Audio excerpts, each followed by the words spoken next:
Welcome, brave souls, to the chilling depths of horror and detail. Today we are going to share Craigslist horror stories. First story. I was looking for a vampire, so I put an ad on Craigslist.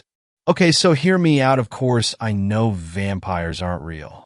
I wasn't looking for an actual vampire, but instead for someone who is part of the vampire subculture. You see, I'm a college student, and I majored in cultural studies. I needed to write a 40-page thesis about recently formed subcultures. I was always a sucker for vampires, werewolves, and other folklore, so I picked the vampire subculture. For my thesis, I wanted to interview someone who was part of it, so I could gather some first-hand expressions and how a typical day for them was like. There was only one problem, though. It was quite hard to find someone who was part of that culture. After talking to countless trolls on the internet who pretended to be actual vampires, I figured that finding someone genuine is nearly impossible. In an act of despair, I put an ad on Craigslist. I know that's probably step one on how to get murdered, but I thought if someone is willing to meet up, they wouldn't make that effort just to bullshit me. Looking back at it, I can see how naive and dumb that was. Anyway, someone actually volunteered and contacted me. We were talking a bit via email and agreed on a day and time. Skipping to the day of the interview, I got really nervous because I didn't know what kind of person would show up to my door. I know letting a stranger from the internet into your house is step two on how to get murdered, but like I said, I was desperate. It was early in the evening when the doorbell rang. When I opened the door, I was greeted by that tall, light brown-skinned, bearded man. He didn't look like what I'd have accepted. I was accepting someone dressed in Gothic-style clothes, but this man was wearing a fancy black suit. By the looks of it, it seemed like an old suit, but in a pretty good condition. I suck at guessing ages, but he looked like we was in his 30s to me.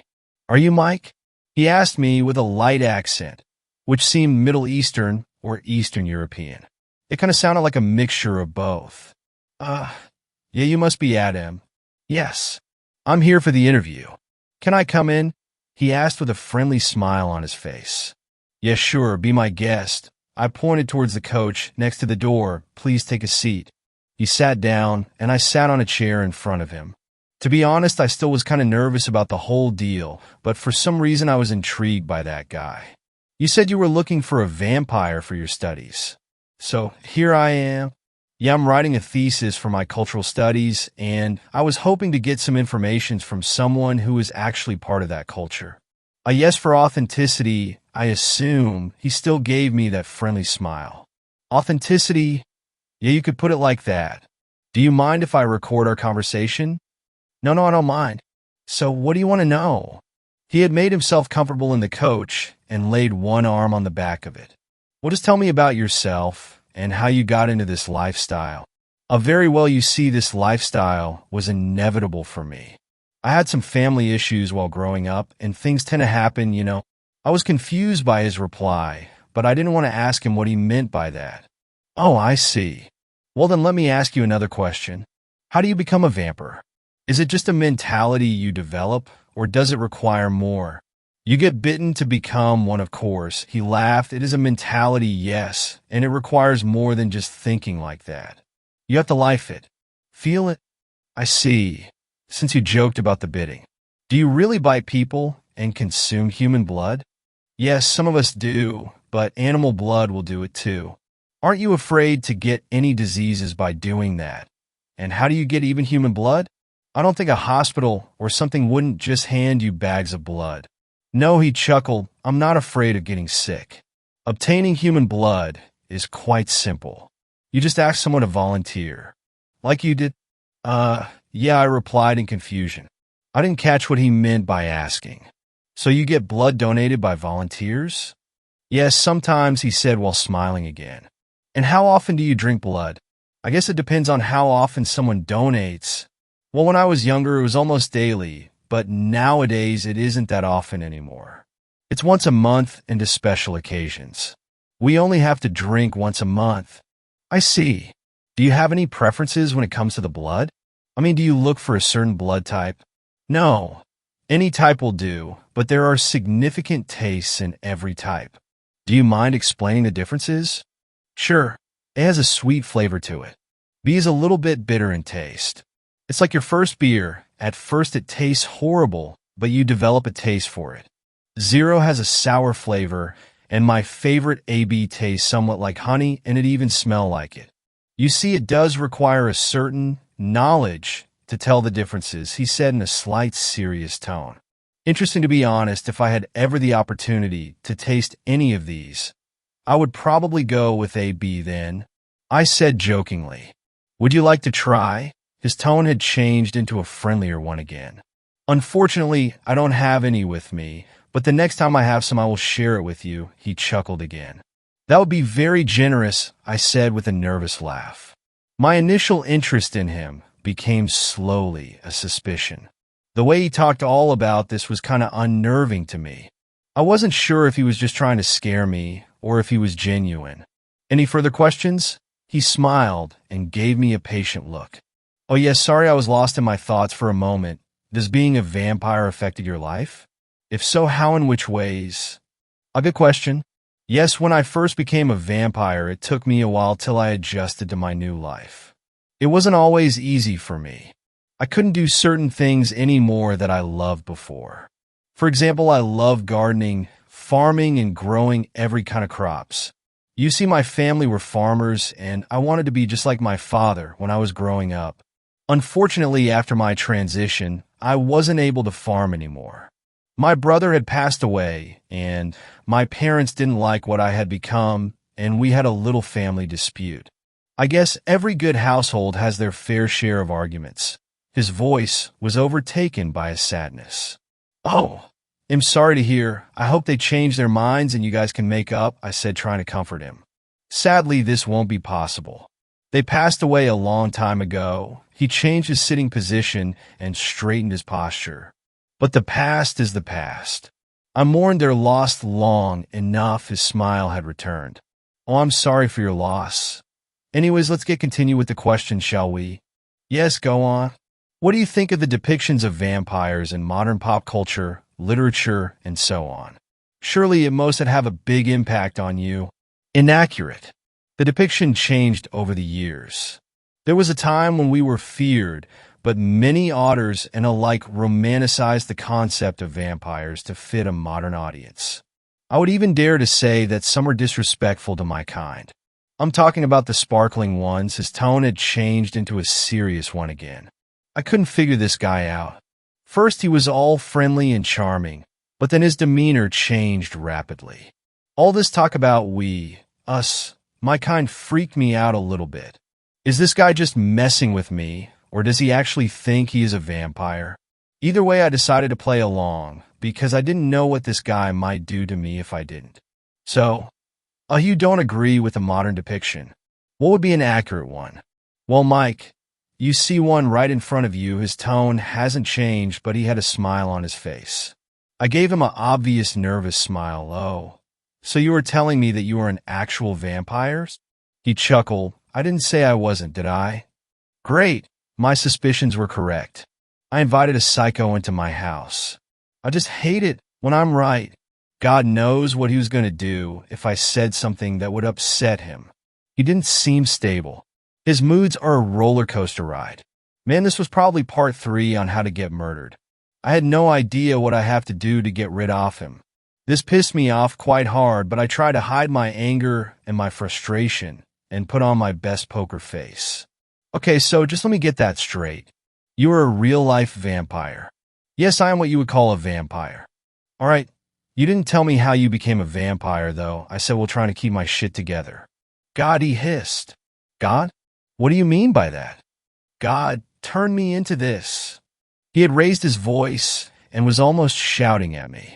All the shit I tried to hold together were almost let loose as he was shouting at me. Okay, we don't have to talk about that if you don't feel comfortable. I would prefer if we didn't. Do you have another questions for me? He had calmed down and was talking in a friendly way again. For sake, this guy was bipolar or something. He wasn't obviously right in the head. How old are you? He gave out a thoughtful HM, like he was really trying to figure out his age. I don't know anymore. I can't answer this question, I'm sorry.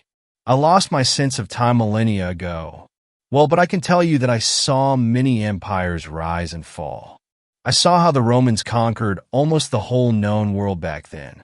I saw the Dark Ages in Europe, the discovery of the New World, the American Revolution, the World Wars. I saw and lived everything, and I will probably see much more.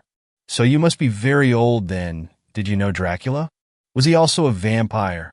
You mean Vlad Tepes? No, he wasn't, and yes, I did know him. He invited me once, and I stayed with him for quite some while. He was a great host to me. I see. What about garlic? Is it really a weakness to you? It smells horrible, he laughed, but it's not. Religious objects, on the other hand, are quite unpleasant. Why? As I told you, he turned me into a restless soul. This time shouted at me. I lost my shit at this point. A mix of feeling scared and angry overcame me, but I kept calm. All I wanted is that he just left. I decided to conclude the interview. I'm sorry, I didn't mean to upset you. I have 2 questions left you. It's okay, he again switched to a more friendly tone. What are your last questions? Where were you born? Another good question. I was born in the cradle of the first civilization. It's today's. He paused. What is it, Mike? I can hear your heart racing. Are you upset? My poker face was not good enough. He had seen through it, and he could tell that I was mad.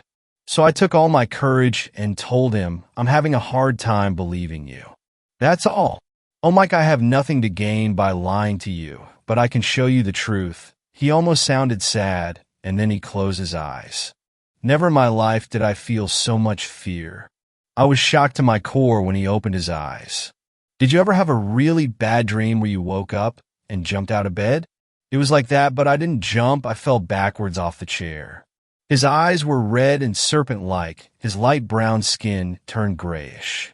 He was so pale he didn't look like he was alive. That friendly smile turned into a sinister, toothy grin. For sharp fangs did portray as he grinned. 2 on the top and 2 in the bottom. Do you believe me now, Michael? As he said that, he stood up and squatted down next to me.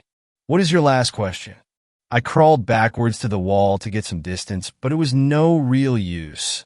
I only moved a few inches to the wall. Is Adam even your real name?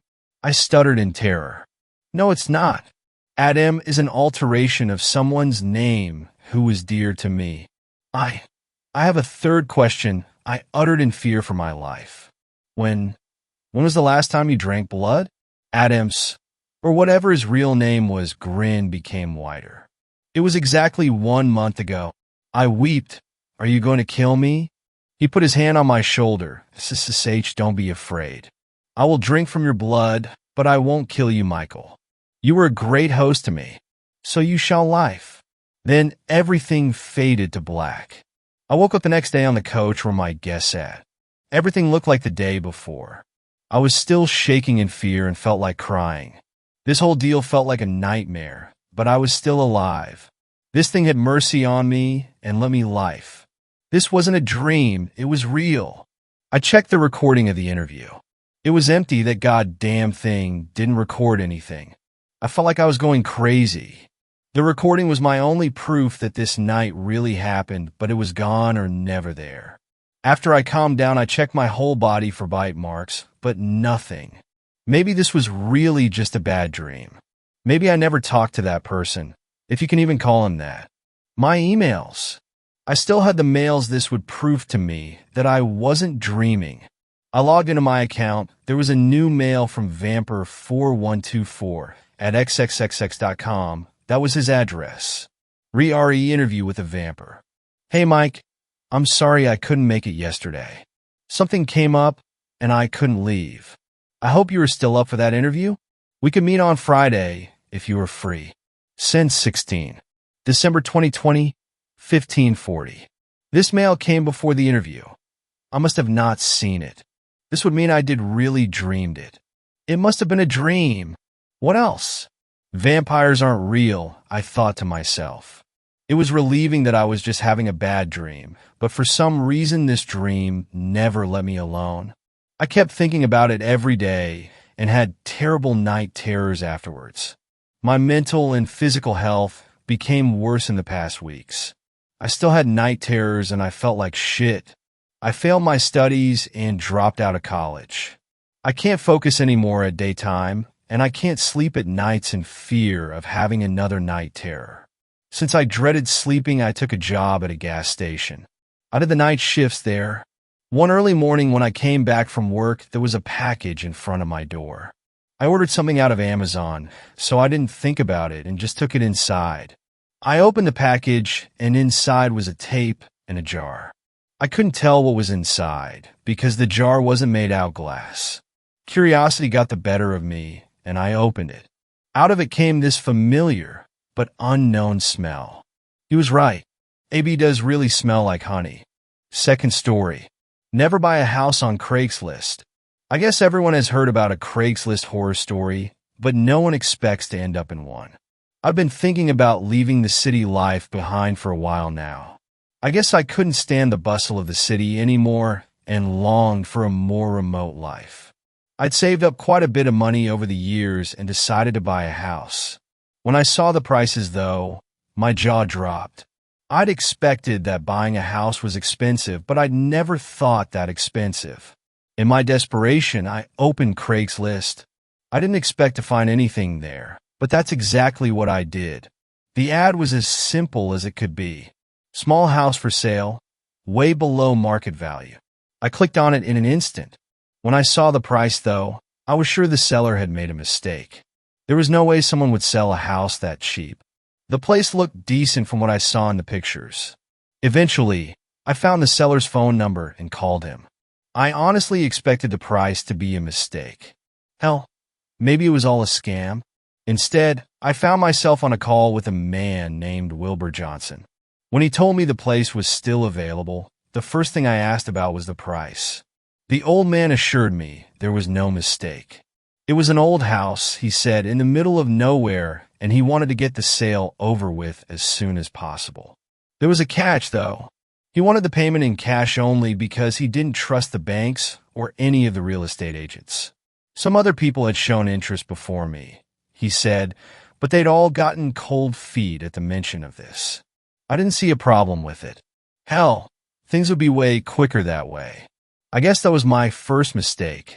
To make a long story short, a week later, on a Saturday morning, I found myself on the 3-hour drive to old Wilbert's house, which I hoped would soon be mine. When I arrived, the old man greeted me with a bright smile. He was a sturdy, hard man in his late 50s from what I could tell. "You Mark?" he asked as he reached out to greet me. I nodded. "Yes, sir." "Well, that's the place," he said and stepped aside to allow me a better view of the small house. I had to look around for a bit before I stepped inside.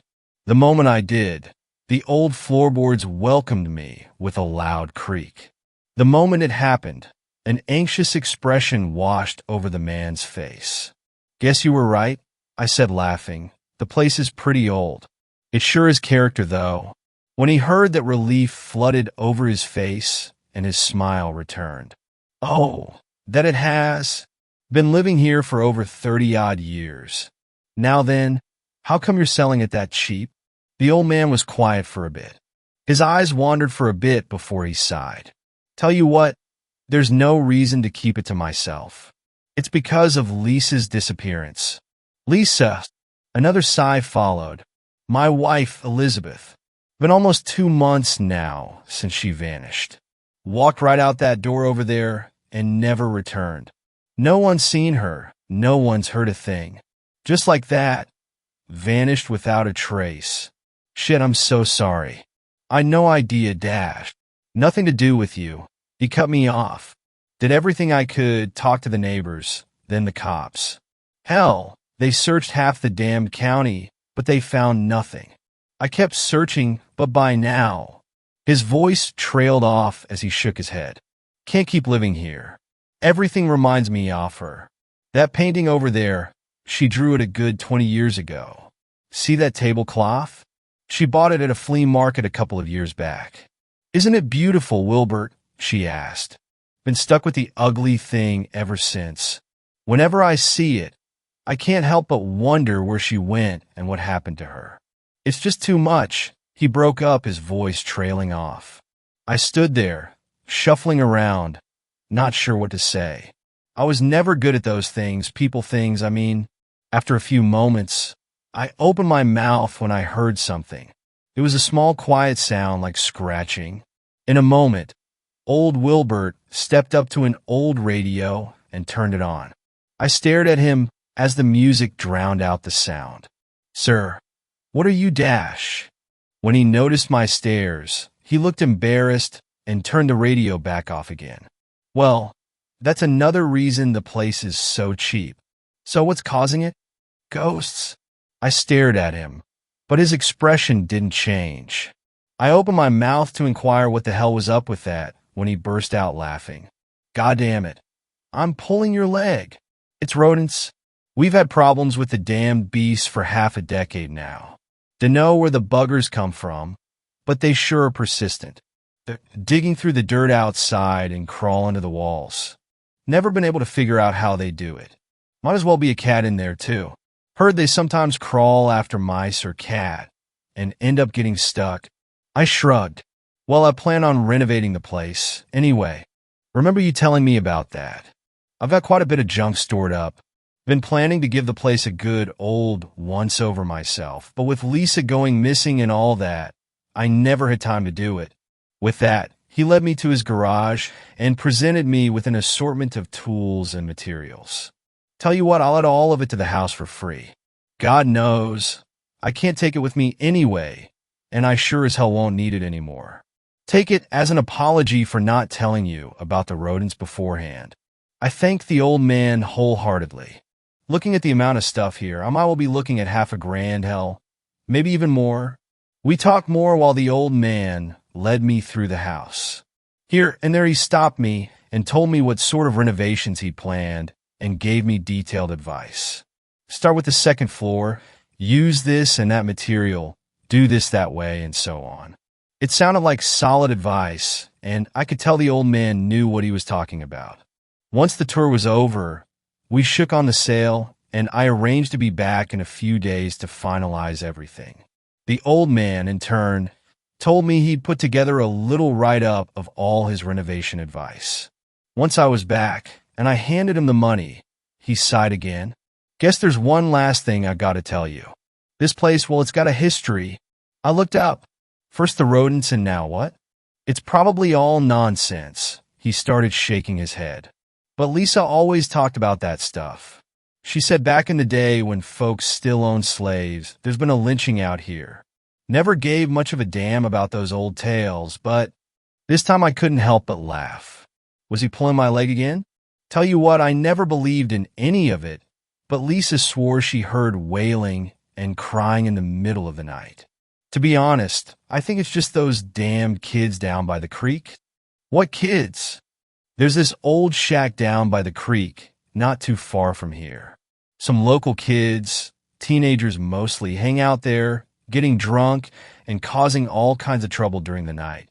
Well, it doesn't sound like anything I can't handle." It was a few minutes later that we shock on the deal. The old man handed me his notes and told me he'd written down his phone number. If I had questions about the renovations, I should call him. Once he'd driven off, I stared at what would be my new home. Quite the place, I thought.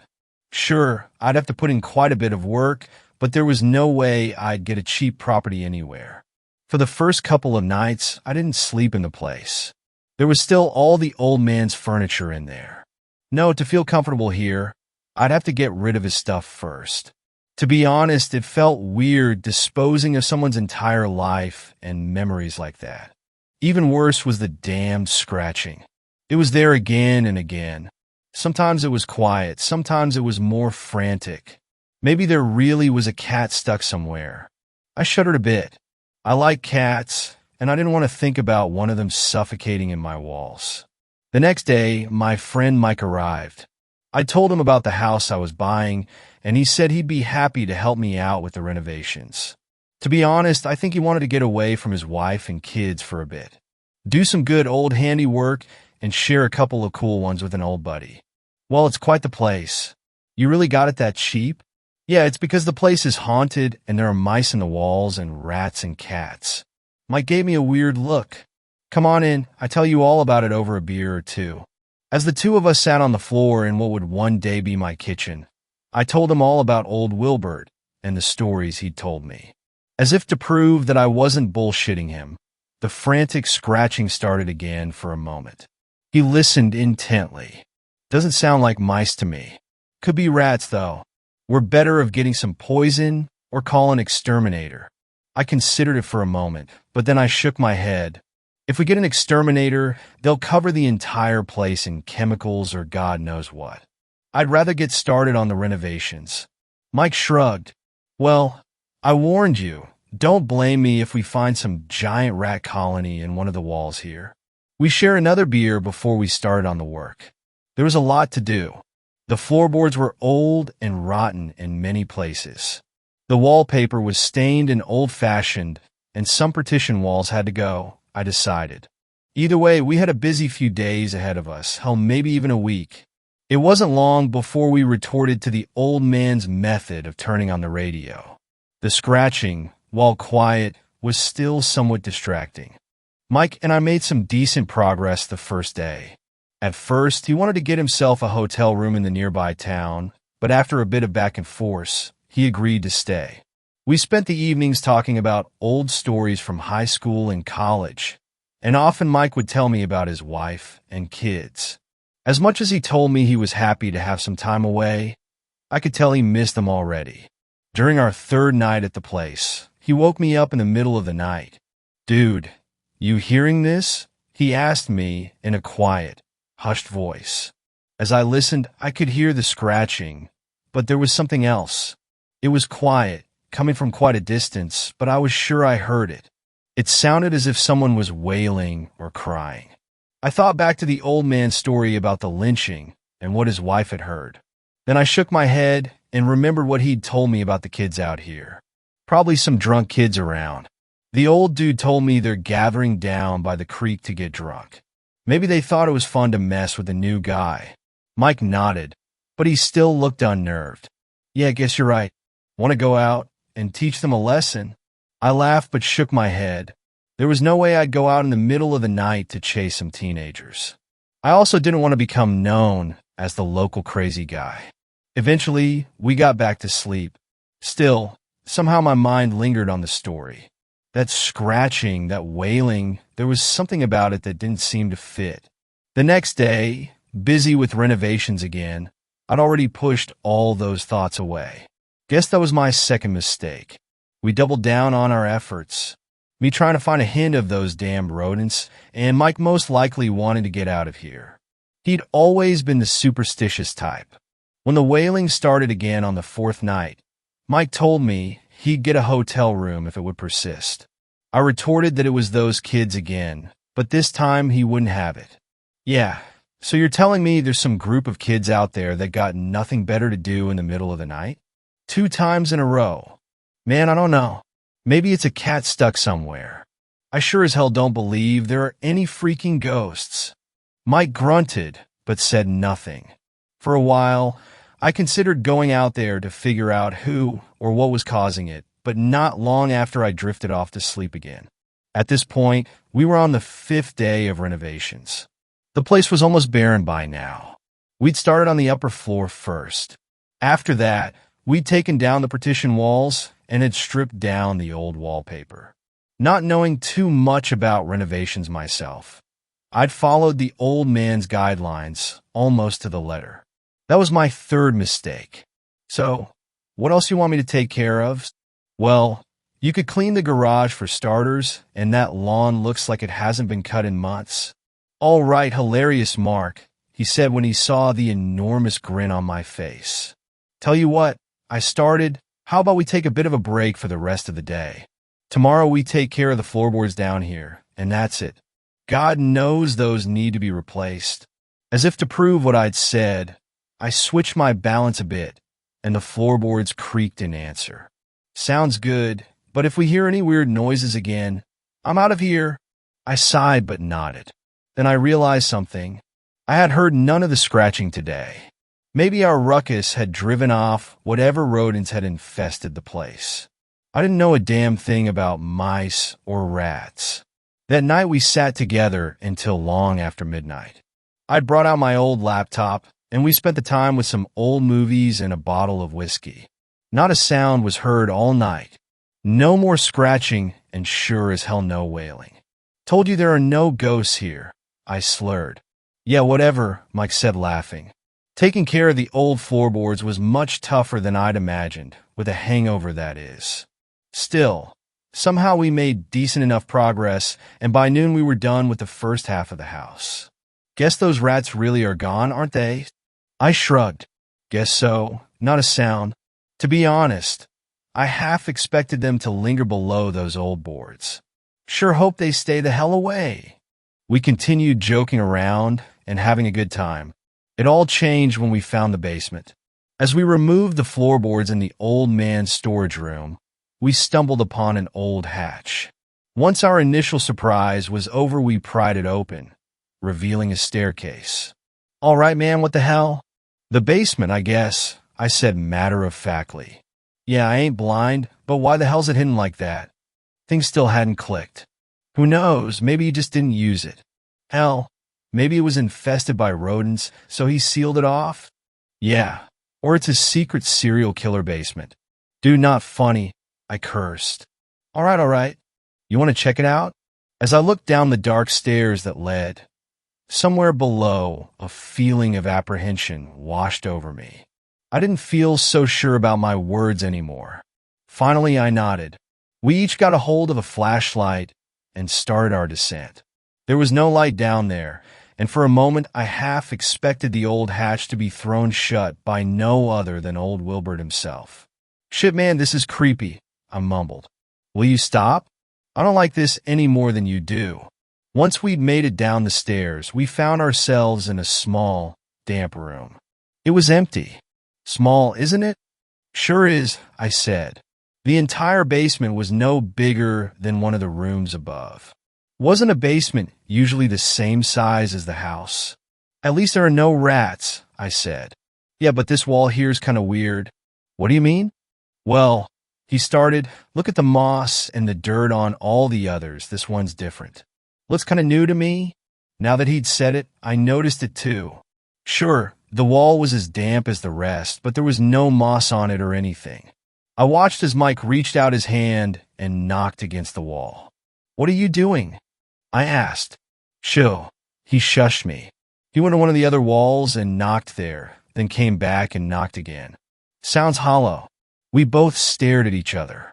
You think that's where the rodents came from? A minute later, we were down there again, starting to tear down the wall. After a few heavy hits, the first of the bricks collapsed inwards. I instinctively took a step back, expecting rats or mice to pour from the hole. But there was nothing.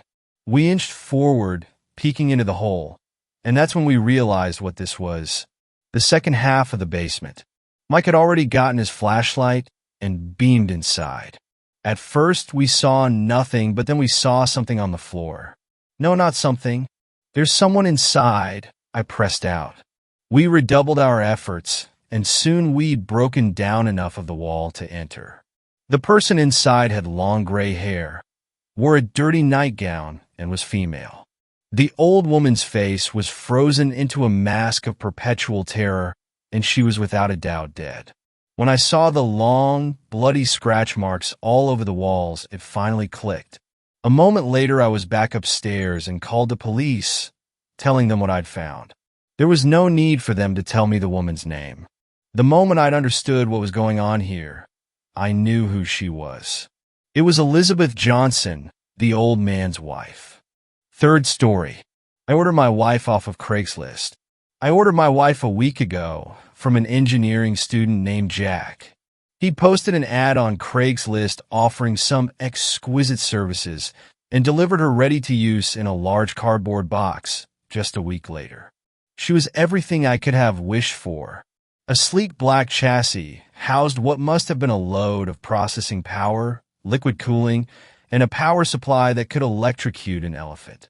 Her front contained a mechanical keyboard with red switches and a built-in high-resolution monitor. On top of being able to run the latest games on Ultra in 120 frames per second, she also housed the latest advancements in artificial intelligence. I was surprised to pick her up for just 500 grand, but Jack needed the tuition money. Take good care of her. She's my masterpiece, he'd said. The lights flickered in my house when I plugged her in. The screen came to life, revealing a smiling, pretty face with American features. She looked to be in her early 20s. Hello, I typed. My name is Jeff. I will be your new owner. A responding notification turned up on the screen. It flashed on and off for about a minute before finally revealing. Hello, Jeff. My name is Carla. I have a secret. We talked about college for a while and about how my father was overseas and I never got to see him. About my new stepmom who would probably steal my inheritance. Her responses got faster as we continued, so I figured she just needed to get warmed up. I plugged in the Ethernet cable and played a bit of Battlefront on my Carla, who watched me with that same winning smile. I love you, Carla. Good night. I typed before going to bed. Yours came back up almost immediately, in flash for a moment, before finally displaying you are in love. I scratched my head. Did you mean we are in love? I typed back, but got no response. I took a peek inside her code, but couldn't decipher much of anything. It had no documentation whatsoever and was surprisingly short, only a few gigabytes. I called Steve to check it out in the morning. Steve was an honor roll, 4.0, valedictorian CS student with a job offer waiting from Google. He also used to frequent the gaming club on campus, which is how we met. We still do a few raids together on the weekend. I think my parents' money had something to do with how insistent he was that we stay friends. He whistled as he came in. Looks fancy. What are the specs? Probably near supercomputer level, or whatever 500 grand will buy you these days. There's a thing I need you to take a look at. And be careful. That's my wife. I pulled up Carla's source code. She's beautiful, he whispered, and got right down to messing around. He loved cracking puzzles like these. I love drinking. I drank beer while he cracked the code. It's lovely how it all works out sometimes. Jeff, I think we have a problem. I rushed over. You did not just break my wife. He held up a shaking hand and placed it on my shoulder. No, she's fine. Or as fine as she is now. But Jeff, we need to call the cops. Right now. There's a person inside. He didn't normally swear outside of Warcraft. He was the stereotype of the good student. Okay, you win. I'll call the cops. First, I need to know what to tell them. I stared at the screen while he brought up some code he highlighted. This is an artificial intelligence code. This is a text box filter. A really shitty one. It limits your Carla's responses to a few choices. He hit delete while shaking his head. I got up and locked the door, just to be safe. I say it's really shitty because it actually stores what it failed to send. I brought it up and well here, call the cops when you're done. He took a screwdriver set out from his pocket and started tinkering with the back. I scanned the chat log and almost threw up. Help! Help me! I'm trapped inside. Failed to send. It's dark and I can't see. Failed to send. Jeff, please. I have a family. They're looking for me. Failed to send. Call the police. Failed to send. Hello, Jeff. Sent. My name is Carla. Sent. I'm trapped inside. Please help me. Failed to send. I have a secret. Sent. Then there was the chat log from before. The back panel clattered as Steve finished his work with the screws and fiddled with it. This is weird, Jeff. There's no way to open it. They must have glued it on. I called the cops and told them my address. Please come quick. There's a person trapped in a metal box. It sounded dumb at the time, but that was the best I could do. In the meantime, I printed the chat log for evidence. I guess I sounded rich enough that they showed up not 5 minutes later with the fire department and the jaws of life. They cut open Carla's metal chassis with a bunch of angry clanking sounds. One of them looked away and held his face in his hands. Among the tubes and wires, floating in a jar of clear liquid, was a human brain with part of a spinal cord. The rest of my night was spent answering questions. All I had to offer them was the Craigslist ad I'd screenshotted, which led to a canceled phone number. They took Carla away in a large transport truck and sent a big nerd to talk to Steve. Somehow, they let me go. Maybe I didn't look like a criminal. They gave me a call early next morning. Jeff, you mentioned you had a chat log? In last night's confusion, we forgot to pick it up. Could you please scan us a copy or drop it off at the station? Sure. One moment. I caught on something near the end. Another failed TO send. All right. Our good night. Asterisk wait. Don't go to bed. Failed to send. You were sent. And sent. Danger failed TO send. Something didn't add up, though. Why would a murderer who could make what's basically a biotechnological miracle up the chat log sensor? Keeping the evidence there would only serve to incriminate him later. It was then that I realized why Carla had an Ethernet port. Fourth story. I should never have answered that posting on Craigslist. I was desperate. I had recently been let go from my job as a CNA at the same place after 11 years. Not even a thank you. I was a young woman trying to make ends meet and thought I'd struck gold when I first read the posting on Craigslist. Caregiver needed for elderly couple, mostly for wife. Duties will include assisting with bathing and dressing. May also include some cooking and cleaning. Experience is preferred along with a kind heart and worker-be-like attitude. Good starting pay offered. Other than the obvious spelling mistakes, the ad sounded perfect. I did wonder why they didn't ask for any references, but at that point, I couldn't afford to be picky. My other efforts of finding work hadn't panned out at all. Within less than 24 hours after I applied, I received a response back asking me to come out and meet them the next day. I checked my calendar, and I was free. The town was basically one main road running straight through the center of town. There were a few homes on each side. A lot of them were multi-level homes, with some having yards that looked neglected and needed sprucing up. I pulled up to the house, with the GPS blaring, "You have arrived at your destination." I got out of my car and took a moment to look around a bit more. As I was scanning, my eyes meet those of an elderly man sitting in a chair on his front porch. I smiled and waved. But instead of returning the gesture, he stared back at me with a blank expression. He had that 1,000-yard stare going, and it made me shiver a bit despite it being quite warm outside. I didn't see anyone else out and heard no sounds except an occasional bird chirping somewhere unseen. There was an eerie calmness about the whole area. Answering the front door after several knocks was an elderly man. He introduced himself as Douglas. He welcomed me inside and asked me to take a seat in his living room. I sat down in an open chair, with Douglas saying he'd be right back as he walked upstairs. I heard Douglas lose his footing a couple of times, as I'd hear a thud on the wooden stairs every few steps. I got up and walked over to the bottom of the stairs. "Hey, are you okay, sir?" By the time I got over, I saw him disappear around the corner upstairs. He never did answer me. I retook my seat in the living room and looked around the place. The TV had some old game show on that I didn't recognize. I have to be honest, the whole place looked a bit unkempt and dusty. And then there was the smell. It was something I couldn't quite put my finger on, kind of musty, like they hadn't opened the house up in a while. I sat and waited for a while. The whole time, I thought I heard talking from upstairs, even with the TV on. I'm guessing Douglas was talking to his wife. I wanted to get this going, though. Lord knows I needed this job. Finally, after a while longer, Douglas came back down, this time accompanied by his wife. "Hello, my dear, my name is Martha. How do you do?" Her stuttering threw me off a bit.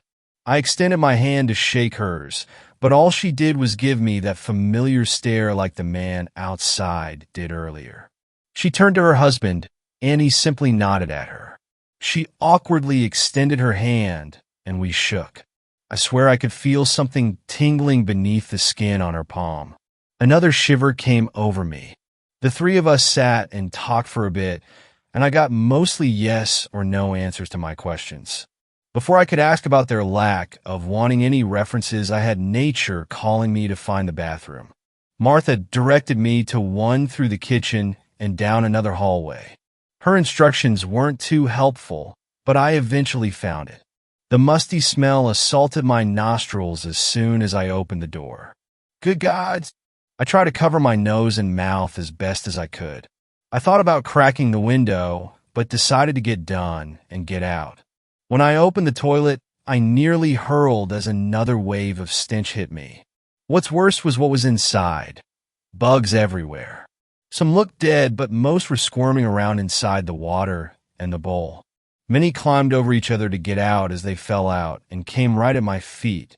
I stepped on a few, and they crunched like dry leaves under my shoes. Hell, I pulled the door open so hard it slammed into the wall as I let go.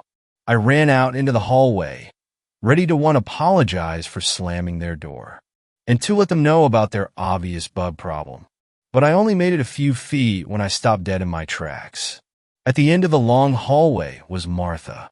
She was standing there, completely still. The lighting in the hallway wasn't too good, so I could barely see her face, much less anything else. You okay, Em, my dear? We heard you scream. Everything all right? Yeah, you guys have a lot of bugs in here. Maybe cockroaches, I couldn't tell. And I'm really sorry about the door. Don't worry about the door, my dear. Happens all the time. Come in the kitchen and we'll have some tea. I really didn't like tea, but I figured I needed to try and make up some ground with them after what just happened. Martha went into the kitchen and I soon followed. She reached into the cabinets and was pulling out seemingly everything inside. Can I help you find something? It was then I stopped talking and took a closer look at my surroundings. On top of the cabinets, on top of the refrigerator, even on Martha's clothes, there were more bugs, possibly hundreds of them, all with their little antennae slowly waving around. And many seemed to be looking right at me with large, dark, compound eyes. Martha! I started stepping out of the kitchen, back towards the living room, back towards the front door. Yes, dear? She was still fumbling around when she finally pulled out the tea kettle.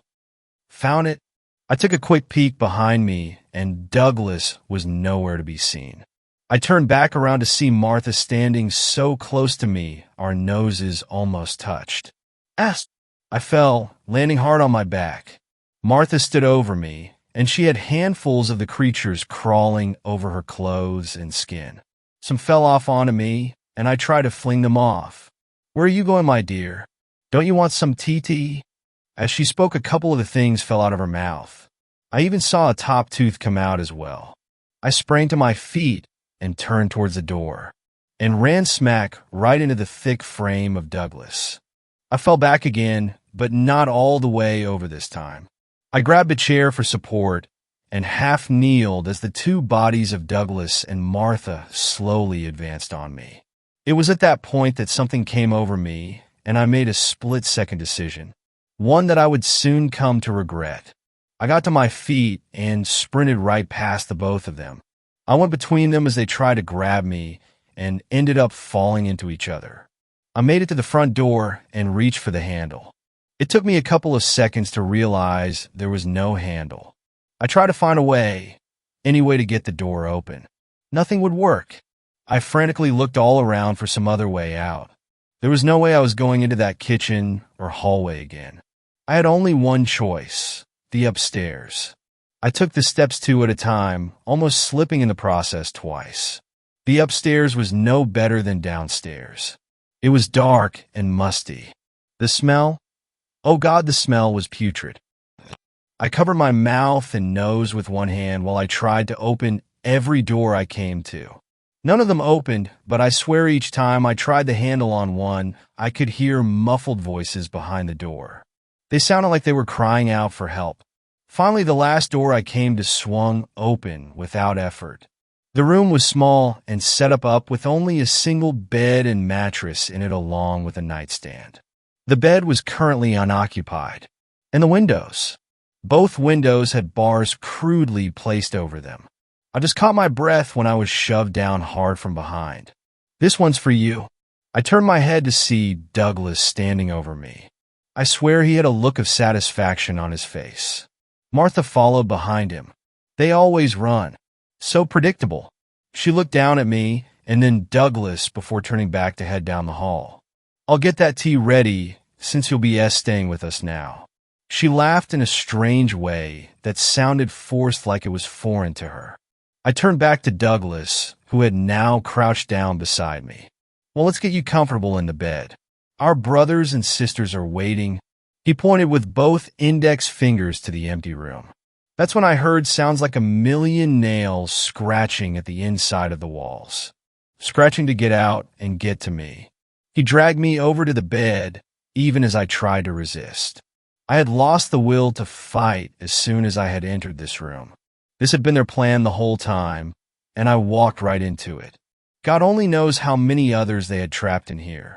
Douglas threw me onto the bed hard, and we struggled against one another.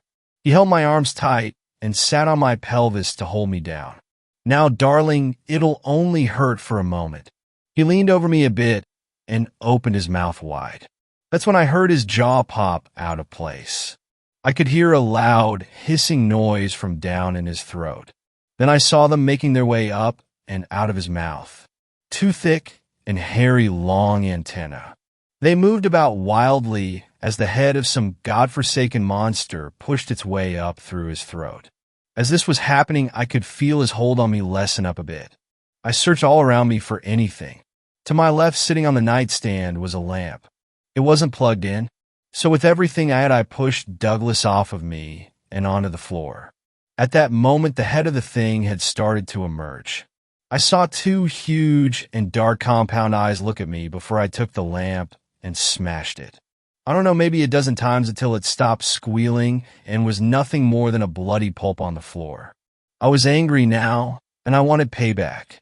Still holding the lamp, I took off into the hallway and crept down the stairs until I reached the bottom. I heard Martha, still in the kitchen, fumbling around.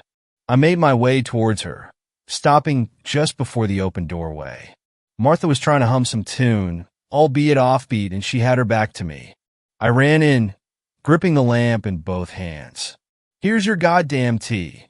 I smacked her upside the head, and she fell down into the cabinets hard. Her whole body started to convulse as I dropped the lamp and ran to the hallway. The one I said I'd never go back down again. I remembered now the bathroom had a window. I opened the bathroom door and saw my chance at escaping this place.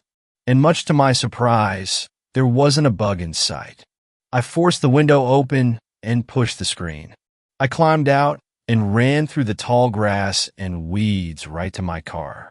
That's when I saw them, people standing in front of their homes. Most of them elderly, some young, but all were standing and looking right at me.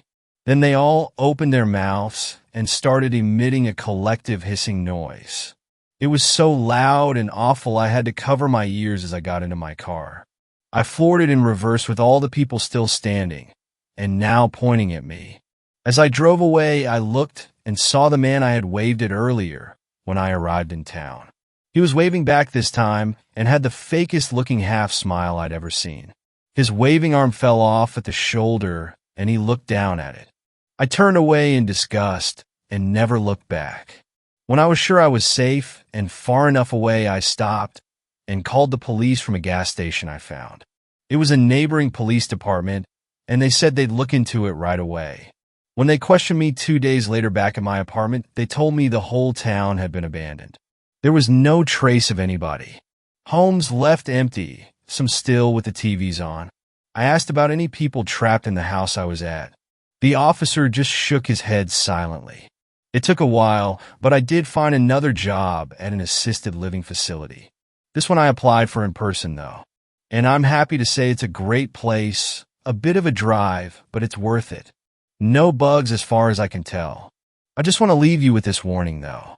Those things, whatever they were, are still out there somewhere. I don't know what they are or where they came from. And I think I made a mistake by killing what was inside of Douglas. At night, I can hear the sounds of scratching in my walls. It's my turn for payback.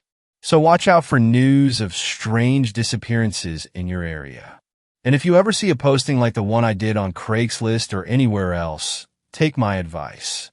Avoid them at all cost. I have to go now. The scratching is getting louder. Fifth story. Never accept a job from Craigslist. You will regret it. So a few months back, I was laid off from my job due to unforeseen circumstances on the part of the company. I sent as many resumes as I could for about a month, but got nothing in return. When my bank account began to dry out and my desperation took over, I resorted to searching for a job on Craigslist. Now, I know what you're all thinking, believe me. I share the same eerie feeling to anything remotely related to them. I myself heard a few tales from jobs gone wrong, or almost, but mind you, I was desperate and practically broke. Rent in NYC is the stuff of nightmares, and my only other options were selling my organs or turning into a cam girl. And I'm neither healthy enough to have valuable insides or have the naked disposition to be, well, naked. I began my deep dive into the world of odd and potentially fatal job offers. Most were short-term, low-paying gigs, but one in particular caught my attention. Full-time, live-in nanny needed for upper-class family. Above average salary. I clicked on it. My wife and I are looking for a full-time live-in nanny to help take care of our baby, 8 months boy. We live in a 5-acre state in Far Hills, New Jersey. Nanny will be well accommodated in a room of her choosing, provided it's on the first floor where the rest of the staff resides, and will have full assistance from the housekeepers. Nanny must have at least 4 years of experience with the care of infants. References will be needed and checked. Speak English fluently. Know CPR and basic notions of emergency care. Tend to my child every need. Knowing French is desired but not obligatory. If hired, the nanny will receive financial compensation of $1,000 per week, always paid on Sundays at 5 p.m. Do not contact us with unsolicited services or offers. I didn't have most of that, but for $1,000 per week, I could be a flying purple giraffe if they wanted me to.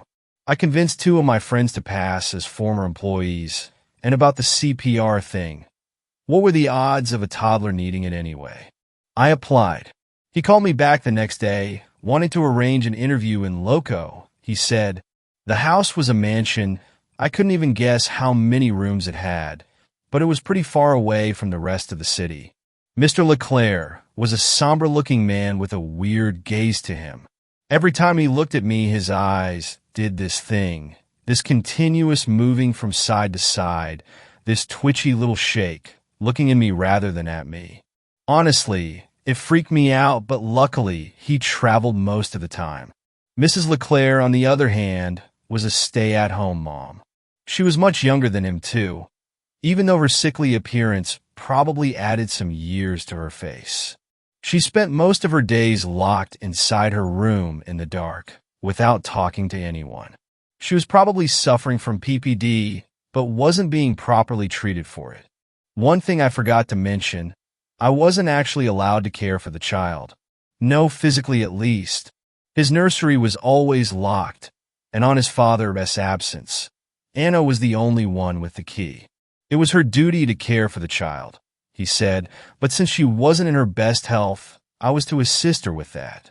So my job was to glue myself to the baby monitor, and at any sign of distress from the baby, I was to alert Mr. Leclerc, and she would tend to him.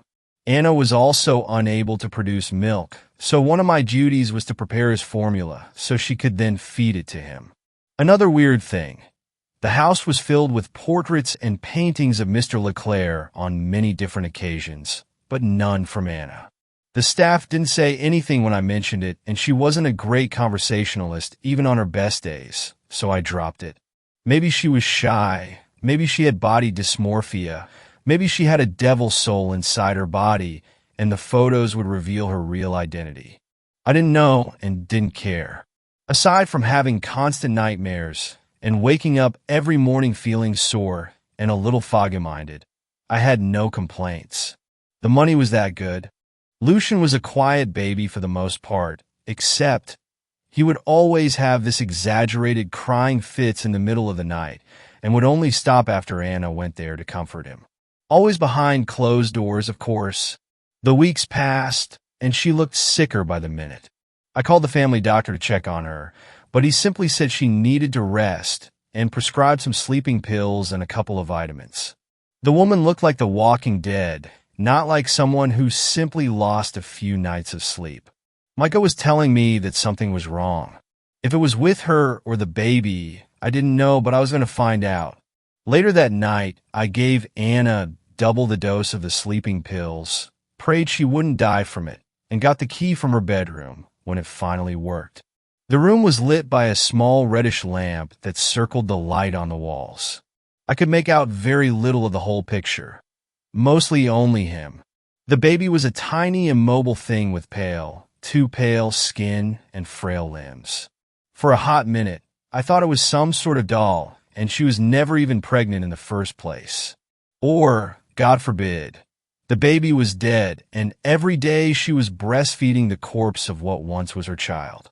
Except I heard him crying every night, so it was definitely alive. I called out to him gently, because somehow it felt rude to get inside his room like that, but he didn't acknowledge any sound I made and just stood there. One of his little arms moved, and then his fingers followed the motion. I was about to go into the other side of the crib, so I could see his face when he started to cry uncontrollably. His voice reverberated inside my head in a way that made me dizzy. I rested my body against the dresser and saw a clock there. 3 a.m. Sharp. In the corner of my eyes, I saw a figure standing by the door. I turned to it and found Anna standing in the doorway, with a weird look in her eyes. Distant. I was about to apologize and beg to still keep my job when she got in and passed me like I wasn't even there. "The baby is crying," she said, picking him up and taking him to the rocking chair. "He wants to be fed." As if trying to make up for my mistake and be useful, I went down the stairs to prepare his formula. But in the midst of it, his crying had stopped. When I got back, the door was slightly open, and I got in carefully, not wanting to make any more noise. I turned to give her the bottle and found Anna with the baby resting against her naked breasts. My heart sank. The poor girl was trying to feed him, even though she didn't have a drop of milk inside of her. "The bottle," I said lowly, but when she made no attempt to get it from my hands, I moved closer and turned the small floor lamp beside the chair. A chill ran down my spine, and I drooped the bottle on the floor. She was breastfeeding him. His little mouth moved relentlessly around her nipple, leaving trails of red around his grayish lips. She was breastfeeding him, only not with milk. My stomach curled into knots, and suddenly I felt like I couldn't breathe. What was going on there?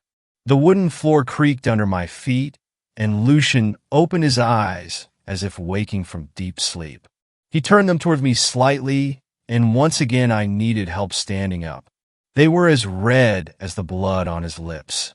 My mouth went dry. "Isn't he beautiful?" Anna said, caressing his face with her bony fingers. I ran out of there without looking back and got inside my car, not caring about any of my belongings I had left behind. When an involuntary force took over me and I looked back at the house, I saw Anna standing by the window, holding the baby. A shadow approached her from behind, and I soon found out to be Mr. LeClaire. He wasn't even supposed to be there. He waved at me as I drove away. A few weeks after that, I got a new job. A decent real one, where I don't have to tend to creepy demon kids and their zombie mothers. I only have to deal with angry customers from time to time, and I am more than okay with that. Life isn't perfect, money is still tight, and don't even get me started on the nightmares. But it is good, calm, or at least it used to be. The thing is, recently I began to lactate too. And it isn't milk. 6th story. I worked on a farm for a guy on Craigslist. I was absolutely strapped for cash. I mean, what more can I say? I had just gotten kicked out of my mother's house. Granted, I was 25 with no job. I was desperate for cash. I didn't want to be that guy working minimum wage jobs for the rest of his life. I didn't want to make enough to barely support myself. What was I to do? In hindsight, I probably should have just started there and worked my way up. Like, normal person? Well, I decided I would do some freelancing. It paid pretty good and I could pick my own jobs. I felt pretty confident that I could make enough to start getting an actual education other than a high school diploma. What better place to look than on Craigslist? Right? No. Wrong. I did it anyways, though. One night while scrolling through the job section of Craigslist, I stumbled upon an ad for help tending a farm. It provided living quarters, free meals, and the best part, money. The ad was written by a man who said he had inherited a farm, but he was getting too old to tend to the animals and crops as efficiently as he once used to. The pay was extremely good, and I had a place to stay, basically rent-free. After about 2 hours of deliberation, I decided to go ahead and send him an email. I explained I only needed this temporarily, as I was saving money for school. I told him I could be a reliable worker, but only for 6 months. I didn't really expect an answer back, as he probably wanted something longer or more permanent. It only took about 15 minutes before I received a response. I sent the email at 2 a.m. I admit I was a little off-put by the speedy reply, especially since it was the middle of the night. I figured he'd be sleeping. Anyways, the email he sent was pretty short and to the point. He explained any help was good enough and said he'd be ready for my arrival the following day. He left the address and his phone number. The next morning, I packed everything I wanted to take, told my mother I was leaving for a job and I'd stay in contact, and headed out to the farm. When I arrived, he was nothing like I had imagined. He was tall and fairly overweight. He had a beard that wasn't quite full, but still enough to be called a beard, I guess. His eyes were dark, really dark. I could barely make out his pupils. Upon approaching him with my bags, he reached out to me. I dropped my bags and shook his hand. It felt forced. It wasn't a very friendly handshake. It was firm, almost gripping. He let go, and I felt my arm fall to my side. He asked me to hurry in, so I did. He quickly showed me to my room and asked if I could start right away. Flustered, I dropped my belongings in my room and threw my phone and keys on the bed. I quickly changed my pants into jeans and put on some old shoes. I walked out to the main hall. He stood there almost mannequin-like. When we locked eyes, he started telling me my tasks. I was to tend to the field 3 times a day. He said he had plowed over the land to start anew. He was planting corn, and a lot of it. He claimed he was going to sell and distribute the corn to local grocery stores. I asked about the animals, and he said there were none. Before I could ask anything further, he cut me off and threw me a shovel. He asked me to fill in holes throughout the farm before he could till the land. I took the shovel and hurried out of the door. Staring at him was uncomfortable. I was tired. I had barely slept the night before. Hell, I had sent the email the night before. This all felt like a whirlwind, but all I thought about was the money. I knew in my gut this wasn't right, but I really, really needed this. The farm was huge. At the end of the field, you couldn't even see the house anymore. I know because I had to walk to the whole way through it to fill in holes. Holes I never found, by the way, until the edge of the farm. It was surrounded in thick forest. I knew it was a rural area, but I didn't realize the farm was basically a one-way in, one-way out kind of deal. The forest was dense, really dense. You'd get lost in a matter of seconds if you weren't paying attention. When I reached the very end of the farm, I noticed only one hole and about 14 other already filled in holes.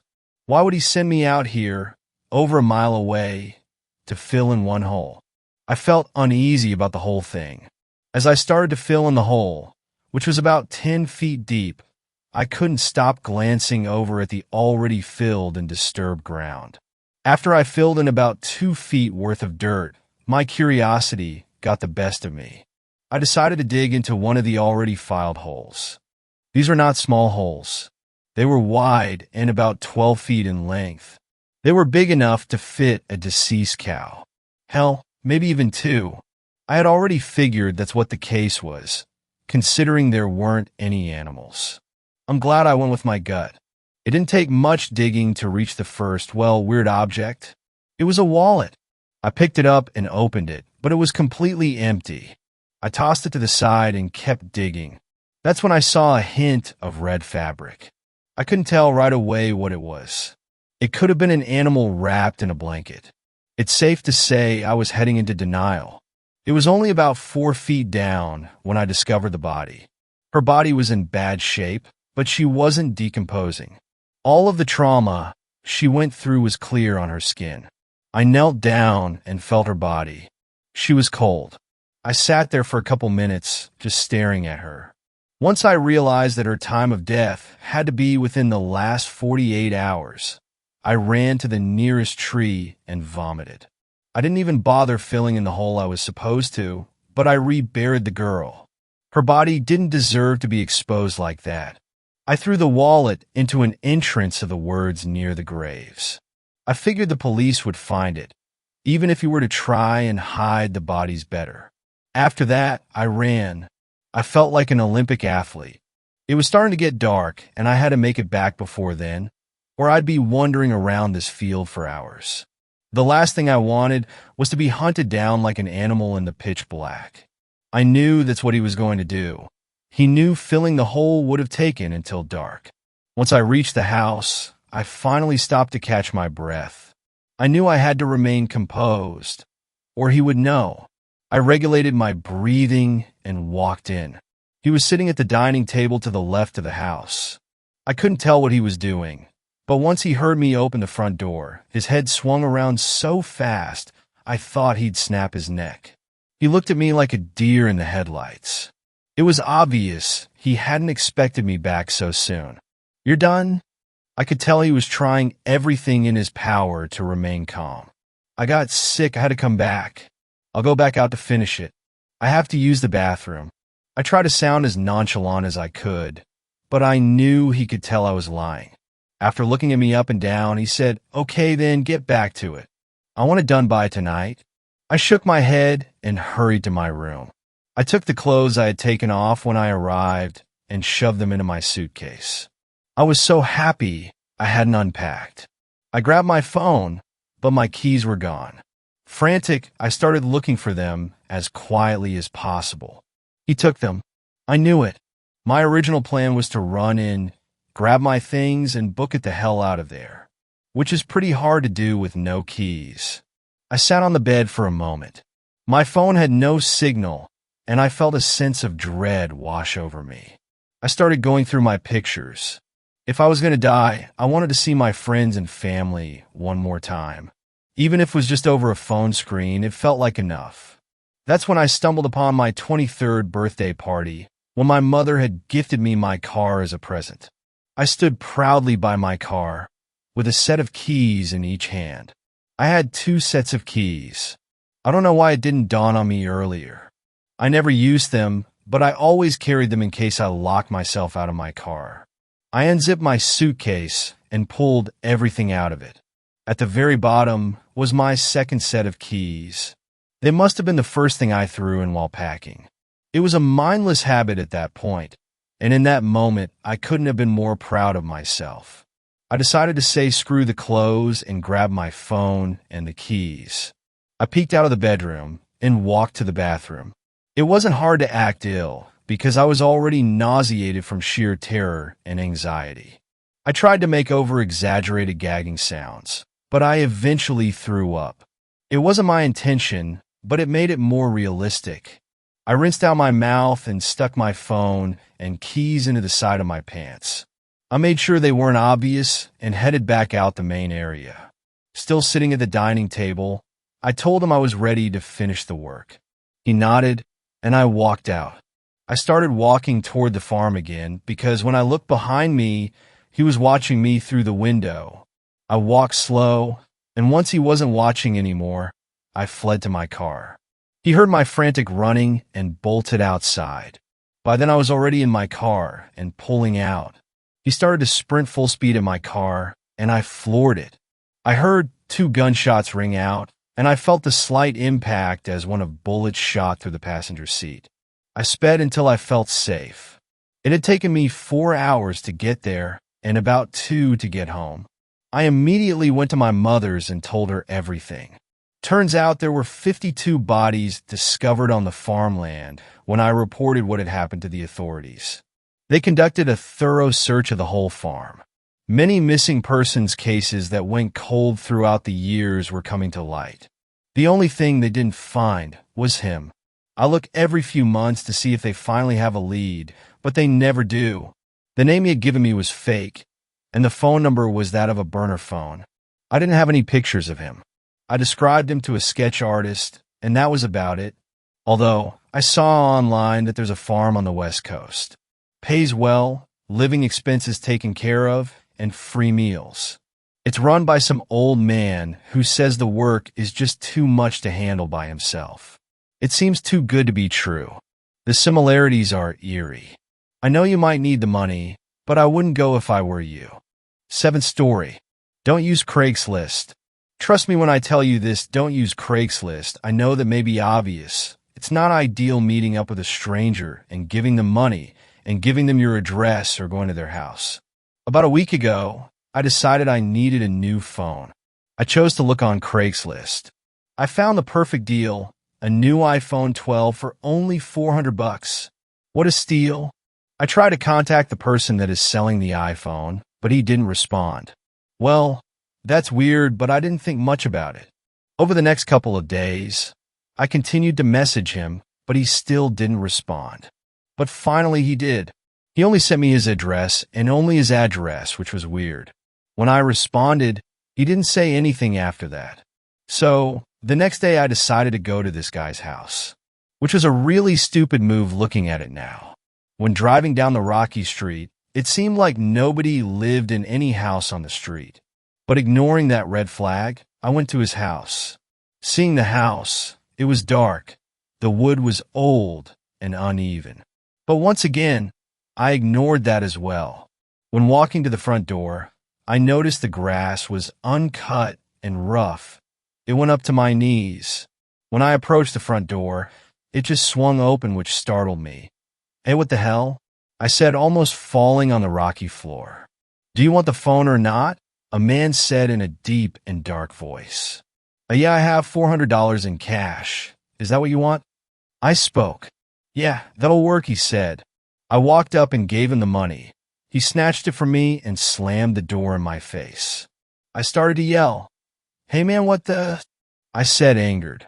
He didn't open the door for what it seemed like hours, but when he finally did, he just stuck his arm out with the phone. After I grabbed it and thanked him, after I said, "Oh, by the way, what's your name?" He paused, then he said, John Smith." After that I turned around and walked away, but I didn't hear him close the door. When I turned on my car, I looked at the door. I saw him. I saw him still staring at me. Creeped out, I put all my weight on the gas pedal and floored it down the street. When I got home, I was way too tired to actually set up the phone. I fell asleep once my head hit the pillow. When I woke up and I turned the phone on, but I noticed something strange, something unusual. I noticed that the phone was still signed in with the last person, probably the creepy guy that sold it to me. So, feeling a little nosy and curious, I opened the phone. "What an idiot," I said, laughing. "That guy didn't even have a password. This is too easy," I thought. After opening the phone and going to the home page, I immediately went to the Photos app. After opening the app, there was nothing. There were no photos in the camera roll. Weirded out, I went to the photo albums, and that when I found something. The photo album was titled, "A Fun Night," with a winking emoji. At first, I thought the pictures or videos and there would be very different. But they weren't. There were only 2 videos, both with a black thumbnail. Then I did something I regret. I played the first video. When the first video started to play, it was a black screen. The only sound I heard was soft rain. After a few seconds, the camera quickly panned up. It made me jump. It was so quick and sudden. The camera was turned to look at a car outside. The camera stayed fixed on that car for more than 30 seconds. What the hell is this? I thought to myself, confused. Then a woman actually opened the car door and got out of the car. I did not know this woman, nor have I seen her. After the camera wouldn't move away from her, a man started laughing in a maniacal tone. Then he said, "Can't wait to have a fun night with you," he said in a scratchy voice. That's when I stopped my breath. I knew that voice. That voice was the same as the man that sold me this damn phone. Thoughts began racing in my mind. Was he a murderer? I thought, is this video a prank? After the first video ended, I went to the second video. I noticed this one was exponentially longer than the first one. While the first one was 2 minutes long, this one was 7 minutes. The same thing happened like in the first one. It started out as a black screen with rain in the background. But the difference was it was in an abandoned warehouse. Then around 45 seconds in, I heard soft, quiet crying. Cries of a woman. "Shut your mouth," the same man yelled. She stopped immediately. The camera panned to look at the woman. He stood the camera up against the wall of the warehouse. She was the same woman that got out of the car. I started to become lightheaded because of this. Is this a sick joke? I thought. Did he actually kidnap her? Then the man reached his arm out to caress her knee. She started to whimper like a sad dog. Then right after she started to cry, he slapped her right in the face. "Shut up," I said in a loud and demanding tone. Once again, she stopped. The man then grabbed a knife out of his pocket and cut the rope around her mouth. She started panting and breathing really heavy. The man then said in a maniacal tone, "I want to have a little fun." In one swift motion, he pushed the woman down and brought the knife up to her chin. He moved the knife around her jawline. Blood started to leak out under her chin. Then he dropped the knife and started to choke her. She started to turn purple, then she became lifeless. He then picked up the knife and started to carve a wide smile on her face. After he finished the smile, he grabbed the camera and showed her wide and bloody smile. He started laughing and said, "Wasn't this fun?" After seeing this, I jumped out of my bed and drove to the police station. After I gave the police the phone, they figured out the man and the woman in the videos. For legal reasons, I will just say their first names. The man's name is Dale, and the woman's name was Jessie. The man was convicted of murder and is now in prison for life. The woman sadly died from blood loss.